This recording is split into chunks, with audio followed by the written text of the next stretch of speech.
لا إله إلا الله محمد رسول الله. আসসালামু আলাইকুম ওয়া রাহমাতুল্লাহি ওয়া বারাকাতুহু। আলহামদুলিল্লাহ ওয়াসসালাতু ওয়াসসালামু আলা রাসূলিল্লাহ ওয়া বা'দ। সুপ্রিয় দর্শক, সবাইকে সাদর আমন্ত্রণ জানাচ্ছি আরটিভির সরাসরি প্রশ্নোত্তরমূলক নিয়মিত আয়োজন প্রশ্ন করুন অনুষ্ঠানের আজকের পর্বে।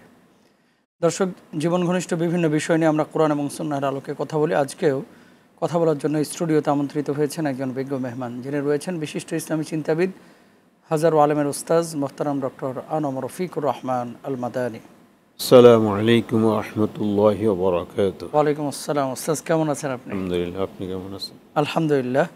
প্রিয় দর্শক, আশা করছি আপনারা ভালো আছেন, সুস্থ আছেন, নিরাপদে আছেন। আল্লাহ সুবহানাহু ওয়া তাআলা ভালো রাখুন, আমরা দোয়া করি। আজকের আয়োজনে যারা সরাসরি প্রশ্ন করতে যাচ্ছেন, স্ক্রিনে যে নাম্বারটি দেখতে পাচ্ছেন সেই নাম্বারে ফোন করুন, আমাদের কাছে SMS করুন, সেলফোনে মেসেজ শুনে টাইপ করুন PK স্পেস আপনার নাম, আপনার প্রশ্ন লিখে পাঠিয়ে দিন 24141 নাম্বারে। আমাদের কাছে ইমেল করুন pk@rtvbd.tv। প্রিয় দর্শক, আরটিভির যে কোনো ইসলামিক আয়োজন আপনারা যদি ইউটিউবে দেখতে চান, ভিজিট করুন youtube/RTV ইসলামিক শো। এই মুহূর্তে অনুষ্ঠানটি আপনারা টেলিভিশনের পাশাপাশি সরাসরি ফেসবুকে দেখতে পাচ্ছেন। যারা দেখতে যাচ্ছেন ভিজিট করুন www.facebook.com/RTV। ইউটিউবে দেখতে ভিজিট করুন youtube/RTV ইসলামিক শো। চলে যাচ্ছে আমাদের সম্মানিত শাইখের কাছে। প্রথমেই গুরুত্বপূর্ণ একটি প্রশ্ন।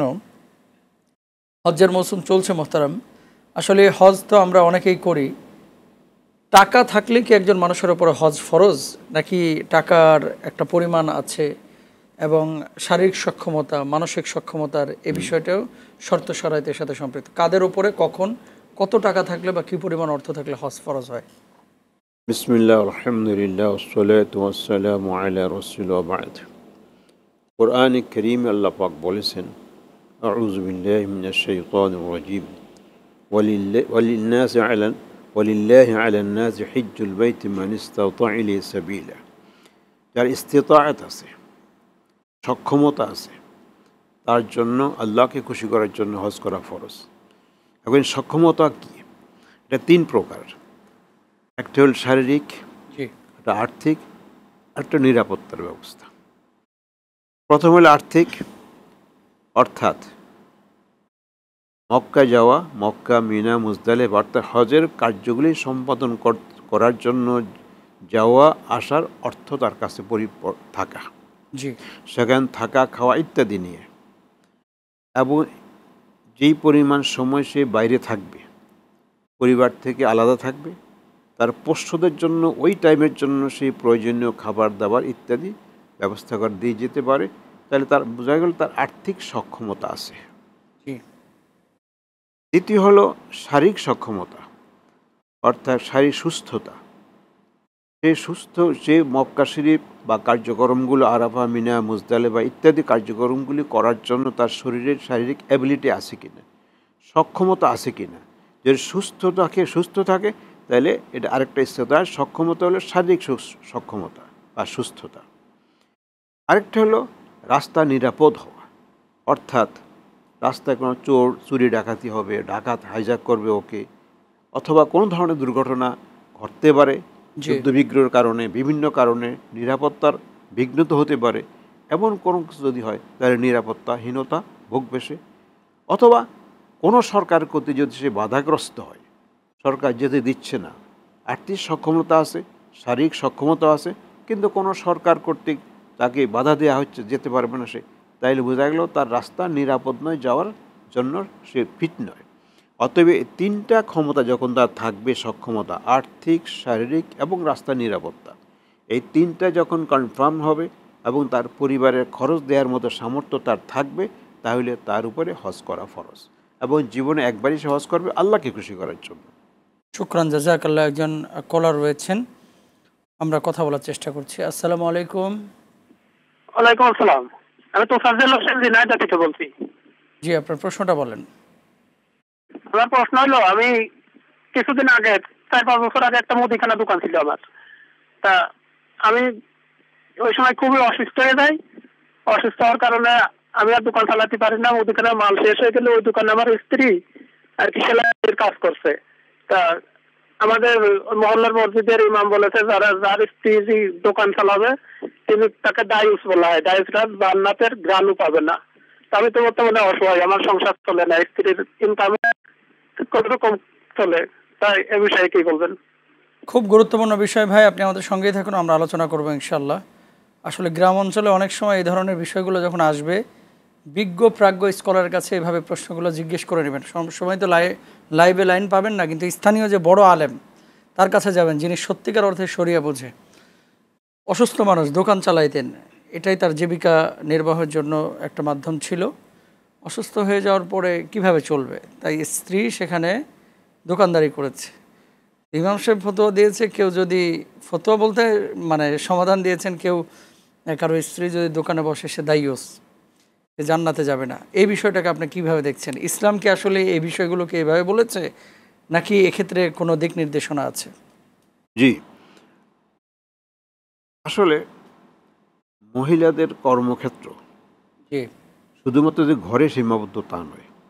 বিশেষ করে এই ব্যক্তি, এই ভাই জি যিনি অসুস্থ হওয়ার কারণে তার দোকান চালাতে পারছেন না, এখন তার স্ত্রী যদি হিজাব রক্ষা করে, আমন রক্ষা করে, যদি তার দোকানটা পরিচালনা করতে চায়, আর অন্য কোনো ব্যবস্থাও তার নেই, অথবা অন্য কোনো লোক নেই যাকে দিয়ে সে দোকানটা চালাতে পারে, কোনো পুরুষ নেই, ছেলে নেই, ভাই নেই, অথবা অন্য কেউ, তাহলে সেই অবস্থায় সংসার পরিচালনার জন্য এবং তার চিকিৎসার জন্য স্ত্রী তার হিজাব রক্ষা করে, তার আমন রক্ষা করে, সে দোকানদারি করতে পারবে, এতে কোনো সমস্যা হবে না।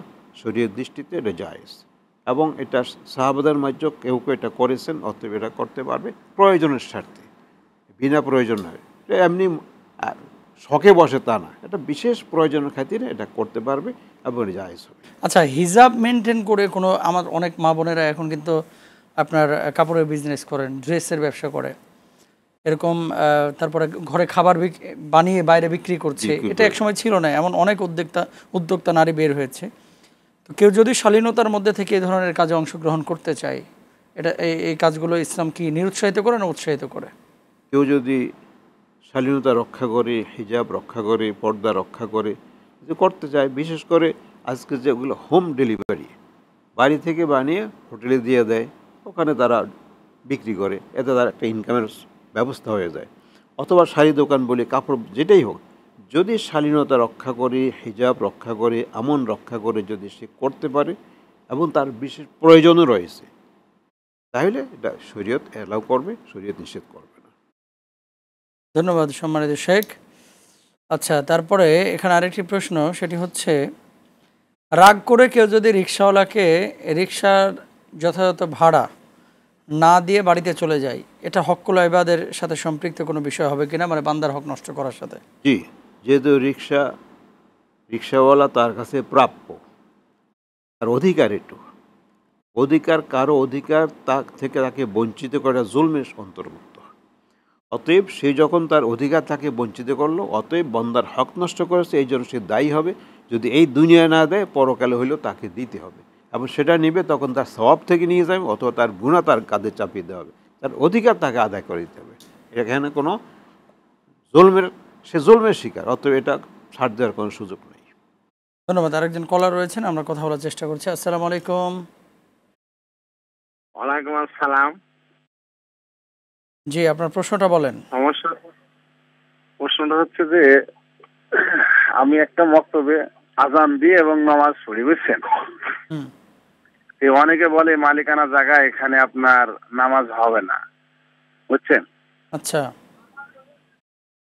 জি, আমি বলে যে সেটা আল্লাহ দেখছে না আমাদের যে নামাজ পড়ছি, মালিকানা জায়গা হলে সমস্যা কোথায়? আচ্ছা, ঠিক আছে, আপনি আমাদের সঙ্গেই থাকুন, আমরা আলোচনা করবো ইনশাল্লাহ। জি মোহতারাম, মক্তবে উনি পড়ান, সেখানে আজান দেন এবং নামাজও পড়ান। তো অনেকে গ্রাম অঞ্চলের বলেন যে মালিকানা জায়গায় নামাজ হয় না, এইভাবে অক্ষকৃত জায়গায় হতে হবে। তো আল্লাহর জমিন তো পুরাই মসজিদ, আপনি কি বলবেন ওনাদের গ্রামের মানুষের এই কথার সাপেক্ষে? যদি জমির মালিকের অনুমতি থাকে এখানে মক্তব করা, এখানে সালাত আদায় করা, মক্তবের অনুমতি থাকলে তো শেখ নামাজের অনুমতি আছে, কারণ মক্তব তারা তো সালাত আদায় করতে হবে। জি জি, মালিকের অনুমতি থাকলে কোনো সমস্যা নেই। অনুমতিটাই হইল এখানে জায়েজ হওয়ার জন্য মূল দরকার। অনুমতি দিয়েছে, সে বাধা দিচ্ছে না, অথবা সে বাধা দিচ্ছে না, এমনি সরাসরি অনুমতি মুখে বলে নাই কিন্তু বাধাও দিচ্ছেন না, তাইলে এটা একটা অনুমতি। যেহেতু চুপ থাকা এটাও একটা অনুমতির অংশ, অতএব এটা জায়েজ হবে, কোনো অসুবিধা হবে না। এবং এতে চিন্তা করা অথবা কোনো ধরনের সন্দেহ করার কোনো অবকাশ নেই। জি, ধন্যবাদ মোহতারাম।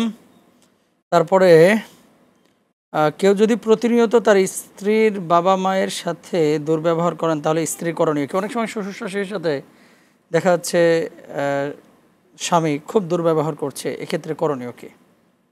জি, আসলে স্বামীর কর্তব্য তার প্রথমত শ্বশুর শাশুড়ির সাথে ভালো আচরণ করা। যেহেতু রাসূলুল্লাহ সাল্লাল্লাহু আলাইহি ওয়াসাল্লাম বলেছেন, মাল্লাম ইউআক্কির কাবীরানা ওয়ালাম ইয়ারহাম সগীরানা ফালাইসা মিন্না, যে বড়দেরকে শ্রদ্ধা করে না, ছোটদেরকে স্নেহ করে না, সে আমার উম্মতের অন্তর্ভুক্ত নয়। তাইলে সে তো বড় এক মুরব্বী, তারপরে হলো তার আত্মীয়, তার ওয়াইফের মাদার। অতএব তার কর্তব্য হলো তাদের সাথে ভালো আচরণ করা, ভালো ব্যবহার করা। যদি ভালো আচরণ না করে, ভালো ব্যবহার না করে, তাইলে প্রথমত স্ত্রী তাকে বোঝাতে চেষ্টা করবে, তার সাথে যেন তাদের সাথে খারাপ আচরণ না করা হয়, এবং বোঝার চেষ্টা করবে।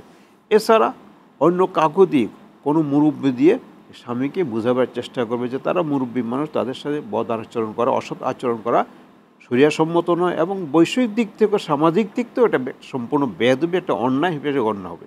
অতএব এটা করা কোনো অবস্থাতেই তার জন্য বৈধ হবে না, জায়েজ হবে না, এবং অন্যায় অবশ্যই অন্যায়, এতে ছাড় দেওয়ার কোনো সুযোগ নেই।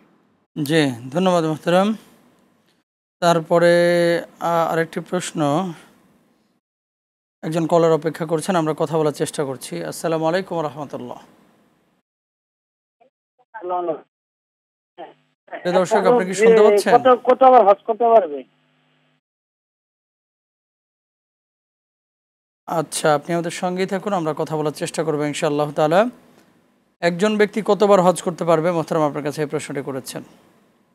জি, যদি অ্যাবিলিটি থাকে, কারো হক নষ্ট না হয়, তার আত্মীয় স্বজন, পাড়া প্রতিবেশী, গরিব দুঃখীর হক আদায় করার পর যদি তার টাকা পয়সা থাকে, সে যেতে পারে। হক সেখানে লিমিট নেই যে একবার বা দুইবার যেতে পারবে, সে যেতে পারে, যতবার ইচ্ছা তো যেতে পারবে, কিন্তু অন্যদের হক সম্পূর্ণ আদায় করে দেওয়ার পরে।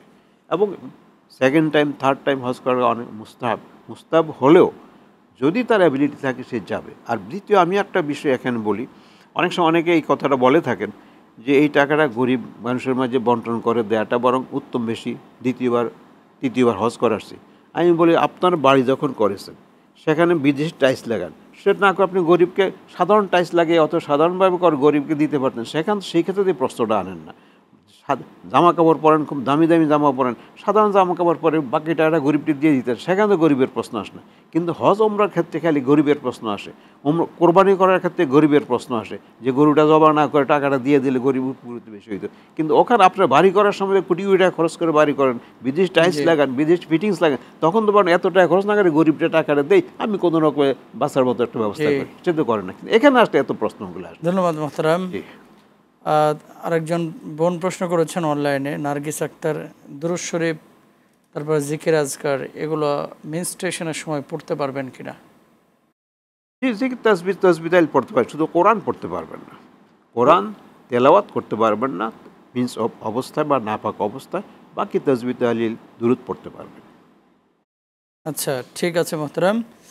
এরপরে মোহতারাম, শরীরের লোম বা পশম কয়দিন পর পর কাটতে হয়? ওমর ফারুক আপনার কাছে প্রশ্নটি করেছেন। সাধারণত একটি হাদিস আছে 40 দিনের ভিতরে কাটার নিয়ম, 40 দিনের ভিতরে এটা কেটে ফেলা, এটাই শরীয়তের বিধান।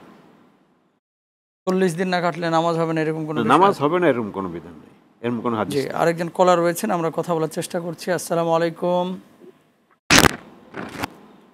আসসালামু আলাইকুম। ভাই আসসালামু আলাইকুম। ওয়ালাইকুম আসসালাম, প্রশ্ন বলেন। ভাইয়া, ওই যে আমার বাচ্চা একটা মেয়ে আর একটা ছেলে, বুঝছেন, আর আমার ওয়াইফ, এরা হইলো আপনার একটা গরু কিনে আমি কুরবানি দিতে যাচ্ছি, মানে আকিকাটা আমি এইভাবে দিতে যাচ্ছি। এখন কি এটা আকিকা এইভাবে হবে নাকি ছাগল কিনে কিনে ভাগ করে দিতে হবে? আচ্ছা, ঠিক আছে, আপনি আমাদের সঙ্গেই থাকুন, আমরা আলোচনা করবো ইনশাল্লাহ। ছোট্ট একটি বিরতির সময় হয়েছে। প্রিয় দর্শক, আপনারা দেখছেন আপনাদের প্রিয় অনুষ্ঠান প্রশ্ন করুন। ছোট্ট একটি বিরতির সময় হয়েছে, বিরতির পর আবারও ফিরছি। আশা করছি আমাদের অপেক্ষায় থাকবেন ইনশাআল্লাহ।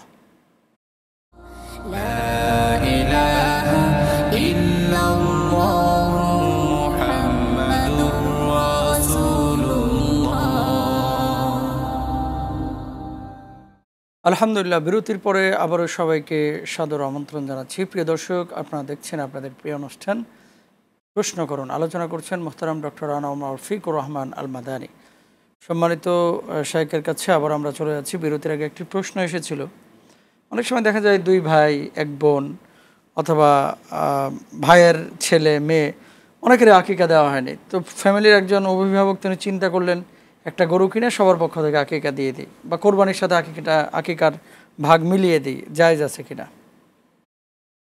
আসলে আকিকা একটা ভিন্ন জিনিস, কোরবানি একটা ভিন্ন জিনিস। আকিকা হলে জন্মের সাথে সম্পর্ক। বাচ্চার জন্ম হবে ৭ম তারিখে আকিকা করবে, এটাই স্বাভাবিক নিয়ম হাদিস অনুযায়ী, এবং অথবা 14 তারিখ, এর ভিতরে আকিকা করার নিয়ম। আর কোরবানির সম্পর্ক হলো জিলহজ মাসের 10 তারিখের সাথে। ওই তারিখ যাদের সাথে সম্পদ থাকবে, অর্থ থাকবে, তারা কোরবানি করবে। অতএব দুইটা সময় আলাদা, মাসালও আলাদা। এই জন্য এটা কোরবানির সাথে আকিকাকে মিলিয়ে নেওয়া এটা আসলে সঠিক নয়। যদিও আমাদের দেশে ওলামায়ে কেরাম বলে থাকেন বা ফিকহের কিতাবে আছে, ওই যেহেতু গোশতের হুকুমটা এক, গোশতের হুকুম এক হওয়ার কারণে এটাকে মিলিয়ে ফেলে। আসলে এটা করার সঠিক বলে আমি মনে করি না।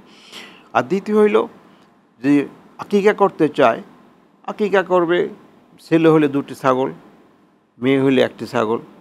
আর যদি গরু দিয়ে করতে চায়, চাইলে সে একটা গরু দিয়ে করতে পারবে। এবং সকলে যেহেতু গরুতে 7টা অংশ দেওয়ার সুযোগ আছে, অতএব একটা গরু দিয়ে কয়েকজন করা যেতে পারে। তবে রাসূলুল্লাহ সাল্লাল্লাহু আলাইহি ওয়াসাল্লাম আকিকা করেছেন ছাগল দিয়ে তার নাতিদের জন্য, বন্ধুদের জন্য। সেই হিসাবে ছেলে নাতি হিসাবে, বাচ্চা হিসাবে ছেলে হিসাবে 2টা, মেয়ে হিসাবে 1টা করা, এটাই ছাগল জবা করা, এটাই উত্তম বেশি। জি, ধন্যবাদ মোহতারাম। এরপরে আরেকটি প্রশ্ন, সেটি হচ্ছে আমরা অনেক সময় দেখি, এবারও বাংলাদেশের কয়েকজন ইতিমধ্যে আল্লাহর ডাকে সাড়া দিয়ে চলে গেছেন হজ্জে যাওয়ার পরে।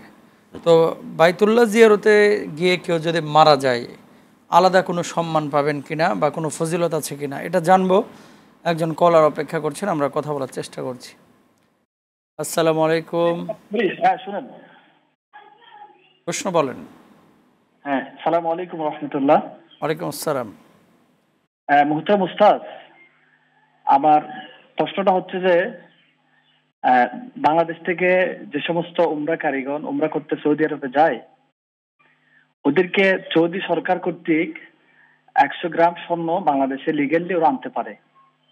কিন্তু প্রশ্ন হচ্ছে, উমরাকারী যদি নিজের স্বর্ণ 100 গ্রাম না এনে, সে যদি টাকার বিনিময়ে কোনো স্বর্ণ ব্যবসায়ীদের 100 গ্রাম স্বর্ণ এনে দেয়, তাহলে সেই উমরাকারীর জন্য 100 ভরি স্বর্ণ আনতে যে সে টাকা নিয়েছে স্বর্ণ ব্যবসায়ীদের কাছ থেকে, এই টাকাটা হালাল হবে কিনা, যদি সেটা একটু ইসলামের শরীয়ত। ঠিক আছে, আপনি আমাদের সঙ্গেই থাকুন, আমরা আলোচনা করবো ইনশাআল্লাহ তাআলা।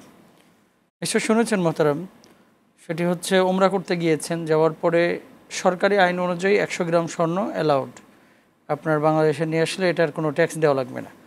কিন্তু এই স্বর্ণটা নিজের প্রয়োজনে না এনে কোনো স্বর্ণকারকে দেওয়ার জন্য যদি কেউ নিয়ে আসে এবং তার থেকে বিনিময় গ্রহণ করে, এটা জায়েজ হবে কিনা? জি, যেহেতু স্বর্ণ আনার অনুমতি আছে, সে পয়সা নিয়ে আসছে, টাকা দিয়ে ক্রয় করে আনছে। এখন এটা যদি বিক্রি করে এখানে স্বর্ণকারের কাছে, জায়েজ হবে, কোনো অসুবিধা নেই। মানে তো এবাদতে এখানে ত্রুটি হবে কিনা? এবাদতে কোনো ত্রুটি হবে না। কৌশল অবলম্বন করা হচ্ছে না মোহতারাম? কারণ মানে যদি স্বর্ণকার এটা নিয়ে আসতো, তাহলে তো রাষ্ট্রকে ট্যাক্স দেওয়া লাগতো, ব্যবসায়ীরা। এখন সে যেহেতু তার অনুমতি আছে আনার, নিয়ে আসছে। আর দ্বিতীয়ত, এটা এবাদতের ক্ষতি হবে না এই কারণে, কোরআনে কারিমে আল্লাহ বলেছেন, লাইসা আলাইকুম জুনাহুন আন তাবতাগু ফাদলাম মির রাব্বিকুম।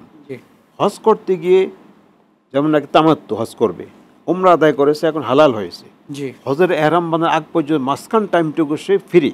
এই টাইমটুকু যদি ইচ্ছা করে সে ব্যবসা বাণিজ্য করে অর্থ কামাই করতে পারবে, এতে এবাদতের কোনো ক্ষতি হবে না। কোরআনে কারিম আল্লাহ পাক ঘোষণা দিয়েছে। অনেকে মনে করতো যে আমি আসছি হজ করতে, যে ব্যবসা করে আমার হজের ক্ষতি হবে, এই জন্য আল্লাহ পাক আয়াত নাযিল করে জানিয়ে দিলেন কোনো অসুবিধা হবে না, তুমি সুযোগ আছে ব্যবসা করে নাও। কাজে আমি 100 গ্রাম তো আমি বৈধভাবে আনছি, আনার পরে আমি নিজে অলংকার বানাবো নাকি কেউ বিক্রি করবো, কার এটা আমার ইচ্ছা, এটা কোনো সমস্যা নেই। জি ধন্যবাদ মোহতারাম। আরেকজন কলার রয়েছেন, আমরা কথা বলার চেষ্টা করছি। আসসালামু আলাইকুম। ওয়ালাইকুম আসসালাম। জি আপনার প্রশ্নটা বলেন। ওয়ালাইকুম আসসালাম। আমার প্রশ্ন হচ্ছে যে আমি ইশারের নামাজ 4 রাকাত যখন পড়তেছিলাম, হ্যালো, জি বলুন। না হুজুর তো ধরে নাই। বলেন না আপনার প্রশ্নটা, আমরা শুনছি। আমি তো ওনার কাছে বলছিলাম তো। আমি বলছি হুজুর, আমি ওই যে ইশারের নামাজ পড়ার সময়, আচ্ছা, তখন ওই আমি ভুল করে দুধ ছুঁড়ে পড়ে ফেলছি দ্বিতীয় বৈঠকে। কি বলুন? এর জন্য কি আমার কি নামাজ কি হবে? আমি তো দুরূদ শরীফ আমি পড়ে ফেলছি দ্বিতীয় বৈঠকে। আচ্ছা ঠিক আছে, আপনি আমাদের সঙ্গেই থাকুন, আমরা আলোচনা করবো ইনশাআল্লাহ তাআলা। দ্বিতীয় বৈঠকে দরুদ শরীফ দোয়া মাসরা কেউ পড়ে ফেলে নামাজের কোনো ক্ষতি হবে কিনা মোহতারাম? জি আমাদের ফরজ নামাজে, জি আমাদের হানাফি মাসলাকে মানে হানাফি মাযহাব অনুযায়ী যদি প্রথম বৈঠকে আতিহাতের পরে যদি দুরূদ পড়ে তাহলে তাকে সৌসিজদা দিতে হবে, যেহেতু তার কর্তব্য ছিল উঠে যাওয়া, ওইটা বিলম্ব করছে, এই কারণে সৌসিজদা দিতে হবে। জি তবে আব্দুল্লাহ বিন বাদ রাহিমাহুল্লাহ বলেছেন এতে কোনো সমস্যা হবে না, সৌসিজদাও লাগবে না, নামাজ হয়ে যাবে। আচ্ছা, নফল এবং সুন্নাহ নামাজের বিধানটা কি সম্মানিত শেখ? নফল সুন্নাহ বরং পুরোটাই পড়া উচিত, এটা ওইটাই ভালো হবে, যে ওইটাই উত্তম হবে, যেহেতু শুধু তাশাহুদ নয়, এরপরে দুরূদ ইত্যাদি ওগুলো পড়ে নিবে। যদি কেউ না পড়ে, নামাজ হবে, নামাজের কোনো ক্ষতি হবে না। জি ধন্যবাদ। আচ্ছা, মসজিদ কমিটির সভাপতি যদি সুন্নতি লিবাসে না থাকে বা লিবাস না ব্যবহার করে, তাকে মসজিদের দায়িত্ব দেওয়া যাবে কিনা বা সভাপতি হওয়ার যোগ্যতা তার আছে কিনা? সুন্নতি লেবাস কোনটা এটা আগে নির্ধারণ করতে হবে। সুন্নতি লেবাস অর্থ এই না যে আমরা বড় জামা পড়া, এটা তো সুন্নতি লেবাস বলে কোথাও নাই। এখন আসলে মসজিদ কমিটি যদি শরীয়ত ফরজ ওয়াজিব এগুলো পালন করে, শরীয়ত মেনে চলে, তাইলে কমিটি থাকতে কোনো সমস্যা নেই, কোনো অসুবিধা নেই। কারণ লেবাস নির্ধারিত কোনো লেবাস এই যে এরকম পোশাক পরতে হবে, কেউ বলে ফাড়া পরে, কেউ গোল পরে, কেউ লম্বা পরে, কেউ টাকনুবন্ধ পরে, এটা এই লেবাসের ব্যাপারে আসলে যত পর্যন্ত হারাম ঘোষিত না হবে হাদিস দ্বারা তত পর্যন্ত আমি হারাম বলতে পারবো না। হ্যাঁ, কোনটা উত্তম কোনটা অনুত্তম হইতে পারে, কিন্তু হারাম আমি বলতে পারবো না। অতএব তার ইচ্ছা সে পড়লে পরিধান করলে নাইলে অসুবিধা নেই, কিন্তু সে কমিটির সদস্য হতে পারবে যদি ফরজ ওয়াজিব নষ্ট না করে। ধন্যবাদ। আরেকজন কলার রয়েছেন, আমরা কথা বলার চেষ্টা করছি। আসসালামু আলাইকুম। ওয়ালাইকুম আসসালাম। আসসালামু আলাইকুম। ওয়ালাইকুম আসসালাম। আপনার প্রশ্নটা বলেন প্লিজ। জি, আমার প্রশ্ন হচ্ছে মানে কারো যদি এরকম সন্দেহ হয় যে সে ইসলাম থেকে বের হয়ে গেছে কিনা, মানে এরকম যেটা শয়তানি ওয়াসওয়াসা অন্তরে আসে, তাহলে আসলে সেক্ষেত্রে আসলে করণীয় কি? আচ্ছা ঠিক আছে, আপনি আমাদের সঙ্গেই থাকুন, আমরা আলোচনা করবো ইনশাআল্লাহ তাআলা। জি মোহতারাম, নিশ্চয় শুনেছেন আপনি, ওয়াসওয়াসা দিচ্ছে যে ইসলাম থেকে সে খারেজ হয়ে গেছে বা বের হয়ে গেছে, এরকম যদি হয়ে থাকে এখান থেকে উত্তরণের উপায় কি বা কি করবে? এটা শয়তান আপনাকে ওয়াসওয়াসা দিচ্ছে।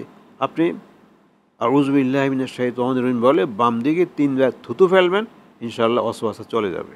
যখন এই ধরনের ওয়াসওয়াসা আসে বাম দিক থুতু ফেলবেন, আবার বলবেন আউযু বিল্লাহি মিনাশ শাইতানির রাজিম বলে 3 বার বাম দিক থুতু দিবেন, ইনশাআল্লাহ শয়তান চলে যাবে। যতবার আসে এরকম আপনি এই কাজটা করবেন। জি, আর একজন কলার রয়েছেন। আসসালামু আলাইকুম। জি আসসালামু আলাইকুম। ওয়ালাইকুম আমার আসসালাম। একটা প্রশ্ন ছিল যে আমরা এই যে মৌসুমী ফল কিনি বিক্রেতা মানে থেকে বাজার থেকে, তো তারা তো অনেক রকম মানে কথা বলে আর কি ফলগুলো বিক্রি করে যে এই ফল এরকম হবে, এটা হবে, অবশ্য তারা অনেকে জানার পরেও তারা এইভাবে আর কি বিক্রি করে। এটা কি উঁচু জায়েজ আছে? কি বিক্রি করে? ফল। আচ্ছা আচ্ছা ঠিক আছে। আর কোনো প্রশ্ন আছে? ঠিক আছে, আপনি আমাদের সঙ্গেই থাকুন, আমরা আলোচনা করবো ইনশাআল্লাহ তাআলা। আমের মৌসুম আসছে, লিচুর মৌসুম এসেছে। অনেক সময় ব্যবসায়ী জানে যে এটা আসলে অতটা মিষ্টি না, তারপরেও এমনভাবে বলতেছে যে পৃথিবীর সেরা আম এবং লিচু তার সামনে এসেছে, আর কোথাও নাই। গতকাল আমি আম কিনলাম মোহতারাম, আমি দেখেছি যে যখনই তাদেরকে উঠাতে দেওয়া হয় তখনই 1-2টা নষ্ট দেবে। তো সে বলল যে যে হুজুর এসেছে, হুজুরের সাথে কিন্তু কোনো উল্টাপাল্টা করা যাবে না, ভালো আমটা দিবে। বাড়িতে আসার পরে দেখলাম যে 2টা পচা দিচ্ছে আর কি। তো এই যে এই জিনিসগুলা যারা করে মিথ্যার আশ্রয় নেয়, পরিণতি কি মোহতারাম? মিষ্টি না, তারপরে বলছে মিষ্টি। যে কোনো প্রতারণা শরীয়তে জায়েজ নেই। রাসূলুল্লাহ সাল্লাল্লাহু আলাইহি ওয়াসাল্লাম বলেছেন, মান গাশশানা ফালাইসা মিন্না, যে আমাদেরকে ধোঁকা দেয় সে আমাদের উম্মতের অন্তর্ভুক্ত নয়। রাসূলুল্লাহ সাল্লাল্লাহু আলাইহি ওয়াসাল্লাম একদিন বাজার দেখার জন্য বাজারে গেলেন, গমের স্তূপ দেখলেন, ভিতরে হাত ঢুকালেন, কিছু বেরিয়ে আসলো, কিছু ভিজা, হালকা ভিজা। জিজ্ঞাসা করলেন বিক্রেতাকে, ভাই ভিজা কেন? বলল একটু বৃষ্টি হয়েছিল, বৃষ্টি হওয়ার কারণে ভিজাগুলো একটু ভিতরে দিয়েছে, যাতে কাস্টমার ভিজাটা দেখে না, কারণ ভিজাটা দেখলে সে নিবে না, এই জন্য ভিজাটা ভিতরেও দিয়েছি আর বাইরে শুকনাগুলো দিয়েছি। রাসূলুল্লাহ সাল্লাল্লাহু আলাইহি ওয়াসাল্লাম সাথে সাথে বললেন, মান গাশশানা ফালাইসা মিন্না, মুসলিম শরীফের হাদিস। যে ধোঁকা দেয় সে আমার উম্মতের অন্তর্ভুক্ত নয়। এটা একটা প্রতারণা। প্রতারণা করে কোনো জিনিস বিক্রি করা এবং ইনকাম করা, এটা ইনকামটাও হালাল হবে না। যদি প্রতারণা করে, এই কাজটা করে, উপার্জনটা তার হারাম হবে। এই জন্য এই প্রতারণার শিকার আমরা হচ্ছি, এটা ঠিক। আর রাসূলুল্লাহ সাল্লাল্লাহু আলাইহি ওয়াসাল্লাম বলেছেন, যদি এখানে মিথ্যা বলা হয় আর দোষকে গোপন রাখা হয়, মুহাক্কাত বারাকাতুহু, এই বরকত আল্লাহ পাক উঠিয়ে নেবেন। অতএব আমি মনে করছি আমি বেশি কামাই দিচ্ছি, আসলে কিন্তু আমার বরকত উঠে যাচ্ছে। আর দিক থেকে আমার আল্লাহ পাক আমার খরচ বাড়িয়ে দিয়েছেন, অত কোনো বিপদ দিচ্ছেন, যার কারণে এর চেয়ে আরও বেশি খরচ করতে হচ্ছে আমাকে। এই জন্য মিথ্যা আশ্রয় নেওয়া জায়েজ নেই। ধন্যবাদ মোহতারাম। আরেকজন কলার রয়েছে, আমরা কথা বলার চেষ্টা করছি। আসসালামু আলাইকুম। প্রিয় দর্শক, আপনি কি শুনতে পাচ্ছেন আমাদেরকে? আচ্ছা, আরেকবার আপনি চেষ্টা করুন, সংযোগটি বিচ্ছিন্ন হয়ে গেছে। এখানে প্রশ্ন করেছেন আব্দুল ইয়ারউফ রবিন। ইয়ারউফ আসলে এই ধরনের নাম হয় না, তারপরে রেখেছেন আর কি, নামটা একটু শুদ্ধ করে নিন। ভাই যদি ভাইয়ের প্রতি অবিচার করে, সে সবসময় ক্ষতি করে, অত্যাচারিত ভাই যদি ভাইয়ের সাথে সম্পর্ক না রাখে, তাহলে কি পাপ হবে? প্রথম কথা হলো, একে অপর প্রতি জুলম করাটা অবশ্যই অন্যায়, অপরাধ।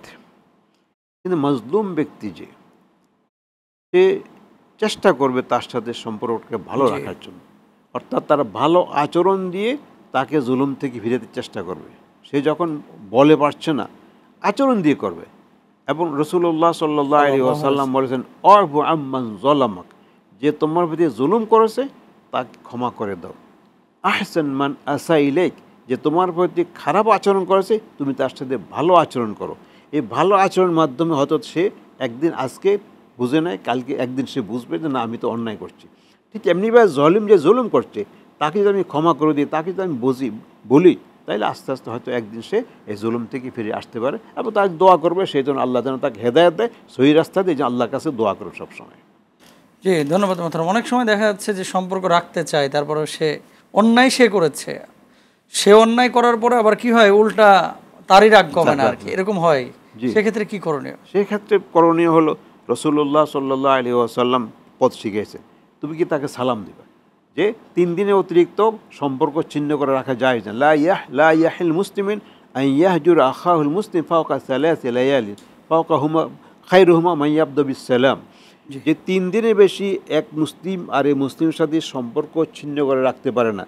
দুইজনের মাঝে উত্তম ব্যক্তি সেই যে আগে সালাম দিয়ে কথা শুরু করে। ধন্যবাদ মোহতারাম, জাযাকাল্লাহ আপনার মূল্যবান সময় দেওয়ার জন্য। অনুষ্ঠান একেবারে শেষ প্রান্তে আমরা চলে এসেছি। প্রিয় দর্শক, আপনারা দেখছিলেন আপনাদের প্রিয় অনুষ্ঠান প্রশ্ন করুন। আজকে বিদায় নিচ্ছি, আগামী সপ্তাহে ইনশাআল্লাহ আবার দেখা হবে। সবাই ভালো থাকুন, সুস্থ থাকুন, সবার জন্য দোয়া এবং ভালোবাসা। আল্লাহ হাফেজ। আসসালামু আলাইকুম ওয়া রাহমাতুল্লাহ।